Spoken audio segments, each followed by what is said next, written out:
미국 건국의 아버지 벤자민 플랭클린은 말했습니다. 인간이 피할 수 없는 두 가지는 바로 죽음과 세금이다. 모든 사람이 죽음을 피해 가고 싶듯이 세금 또한 피하고 싶은 것이 인간의 본능일 것입니다.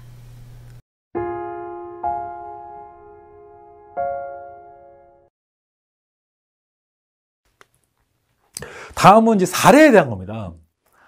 이거 다 말씀드리지는 않을 텐데요. 첫 번째, 해외 유학 중인 자녀를 종어 모드로 인건비 처리. 이게 뭐냐? 그 A라는 대표님이 계셨어요.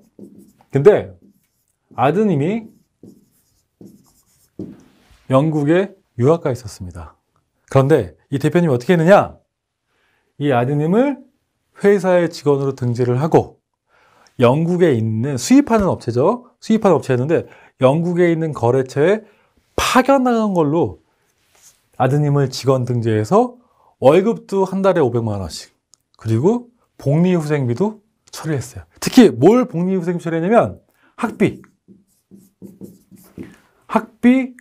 연 1억 원을 복리후생비 처리했습니다. 근데 이게 국세청 세무조사에서 발견된 거예요. 근데 대표님이 철저하셔서 소명에 관련된 자료들을 다 준비하셨습니다. 아드님에 대한 재직증명서부터 해외 거래처랑 다 입을 맞춰놨는데 국세청이 이 아드님한테 지급했던 급여와 학비 1억 원을 인정했을까요? 안 했을까요? 당연히 인정하지 않았습니다. 그리고 세무공무원이 대표님한테 이렇게 얘기했더래요. 대표님, 혹시 회사에 동일한 조건으로 직원이 해외 유학 나갔다가 급여를 지급하거나 복리후생비로 학자금을 지원해 주는 경우가 있으면 아드님도 인정해 드리겠습니다. 라고 말하더래요. 다른 직원들 케이스가 있을까요? 당연히 없죠. 그래서 여기다 5년치 급여와 복리후생비 처리했던 학자금을 다 부인당했습니다. 세금만 몇 억 나왔대요. 네네. 가지입금이 있습니다. 제가 좀 이따 말씀드릴 텐데 가지입금에 대해서는 세무 당국이 좋아할까요? 안 좋아할까요? 당연히 안 좋아합니다. 가지입금이라는 게 뭡니까? 법인에서는 돈이 나갔는데 거기에 대한 회계 처리상의 어떤 적격한 증빙이 없는 경우를 가지입금이라고 합니다. 이거는 대표님이 회사에서 가져갔다고 보는 거예요. 보통 사업을 하다 보게 되면 이 가지입금이 없는 경우는 없습니다. 제가 아까 서두에 말씀드렸는데 가지입금의 법적 용어는 뭡니까? 무시무시하지만 횡령입니다. 그래서 대표님들 가지입금이 있다고 한다면 적절한 방법에 의해서 가지입금을 회계 처리하시는 게 맞습니다. 보통 가지입금이 회사에 쌓이게 되면 여기 인정이자란 말이 나와 있는데 보통 몇 프로의 이자를 대표님이 상여처분하게 돼 있죠? 몇 프로 이자? 잘 아시는 바와 같이 4.6%. 보통은 당좌 대출 이율이라고도 합니다. 여하튼 현재 법인에 가지입금이 있다고 한다면 그 방법들을 차근차근 찾아보신 다음에 해결해 나가시는 게 좋을 것 같아요. 좀 이따 한번 더 말씀드리겠습니다. 그리고 대표님들 제조업인 경우에 대부분 재고가 있죠. 재고에 대해서 세무조사 나오게 되면 실사를 하는 경우도 많습니다. 비근한 예를 말씀드릴게요. 그 치기공 법인 대표님, 치과에다가 이제 물품을 납품하는 대표님이 있었어요. 이 대표님의 세무서가 들어왔는데 대표님이 세무조사를 받을 때 세무 공무원들 때문에 기분이 좀 안 좋으셨었나 봐요. 그래가지고 세무 공무원이 대표님 저희한테 재고장부를 좀 볼 수 있을까요? 1년치? 그랬더니 1년치 재고장부가 이만한 두께로 한 5건 있는 거예요. 그러니까 대표님이 이 재고장부를 이렇게 준 게 아니라 던지듯이 세무공무원을 던진 거예요. 5건을. 어떻게 했습니까? 쿵쿵쿵 소리가 났겠죠. 세무공무원이 기분이 좋았을까요? 안 좋았을까요? 당연히 안 좋죠. 그러더니 세무공무원이 어떻게 했는지 아십니까? 고참 세무공무원이 바로 관할 세무서에 전화를 해서 야, 나 김 국장인데 여기 신참 2명만 보내. 추가로.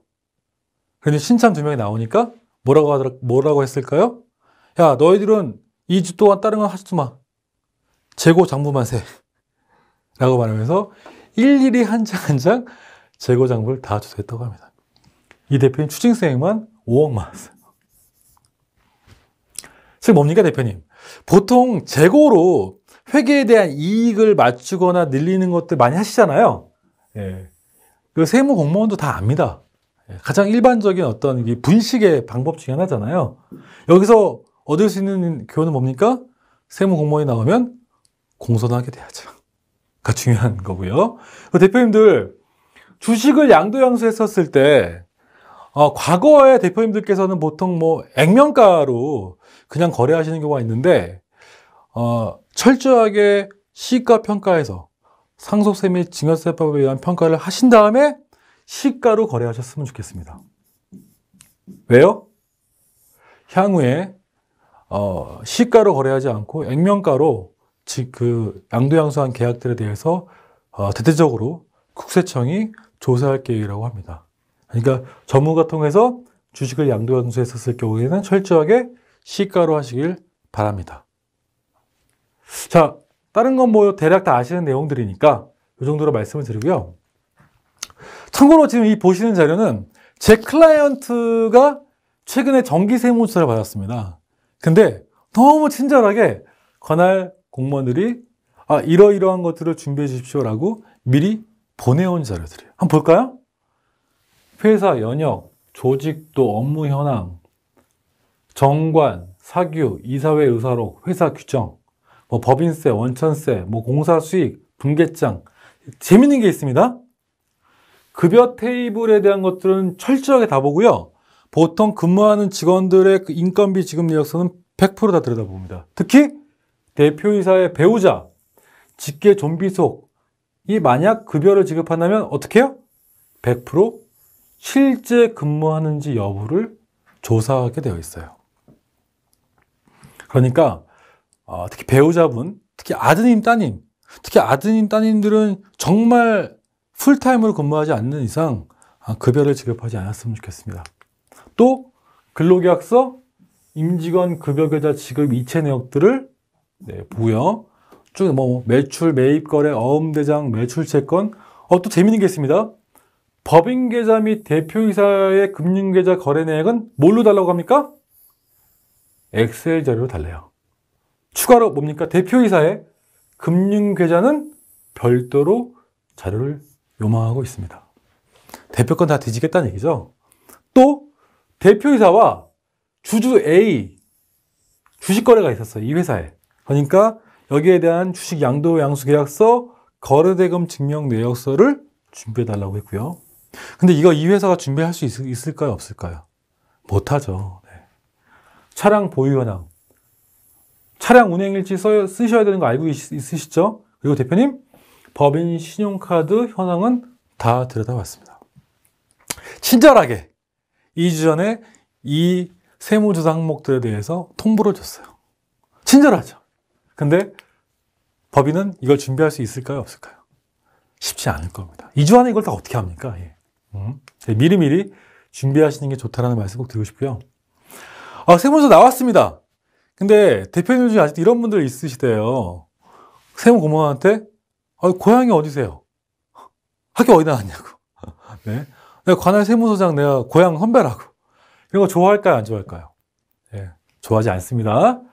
모든 거는 세무 대리인을 통해서 답변하고 대응하셔야 되고요. 로비도 함부로 하시면 안 됩니다.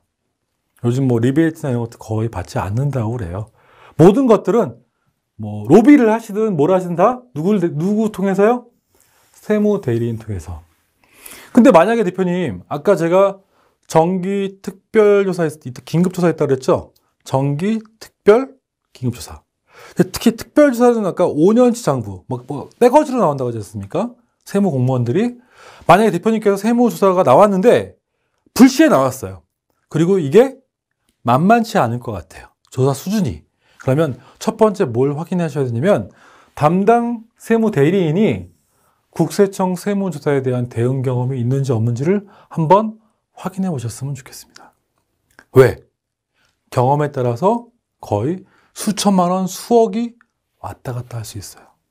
그래서 먼저 확인해 보시고, 만약에 담당 세무대리인이 국세청 세무서에 대한 대응 경험이 많지 않다면 그때는 국세청 출신의 좀 유능한 세무대리인을 따로 선임하시는 것도 좋습니다.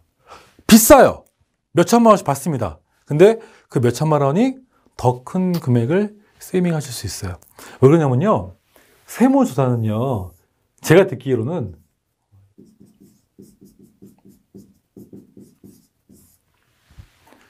협상의 영역입니다. 협상의 영역. 전문용어로 뭡니까, 협상? 쇼 붙인다고 하죠. 그래서 유능한 세무대리인을 선임하시는 게 좋다라는 말씀드리고 있고요. 자, 세무사는 받는 게 좋을까요? 안 받는 게 좋을까요? 무조건 안 받는 게 좋습니다. 세무사 안 받는 방법 몇 가지만 말씀드릴게요. 자, 보시면 지금 뭐 박근혜, 이명박, 문재인 정부 통틀어서 가장 화두가 되고 있는 게 뭘까요? 보시는 바와 같이 일자리입니다. 일자리. 지금 문재인 정부는 여기에 사활을 걸고 있죠. 일자리 창출이 생각보다 잘 안 되고 있는데, 보시는 바와 같이 읽어볼까요? 일자리 창출하는 기업은 뭘 제외한다고요? 세무조사 선정할 때 제외하겠다는 겁니다. 이 기사는요. 즉 뭐냐? 국세청 홈페이지에 가시면 일자리 창출 계획서라는 게 있습니다. 즉 뭐냐면 작년도 몇 명이었는데 올해 몇 명을 더 증감시킬 것 같아요 라고 관할 세무서에 얘기하게 되면 일반적으로 정기 세무조사를 유예해 드립니다. 대부분의 기업들이 매출 300억 이하니까요. 몇 프로입니까? 전년도 대비 2% 이상 증가시킨다고 계획을 내게 되면 일반적으로 정기 세무조사를 유예해 준다고 합니다. 보시면 기한이 지나긴 했는데 지금도 이 부분들은 많은 관할 세무서에서 받아들인다고 합니다. 한번 혹시 고용을 늘 계획이 있다면 참고하셨으면 좋겠어요. 그리고 또 하나, 국세청 세무 공무원들이 가장 무서워하는 게 뭘까요? 뭐냐면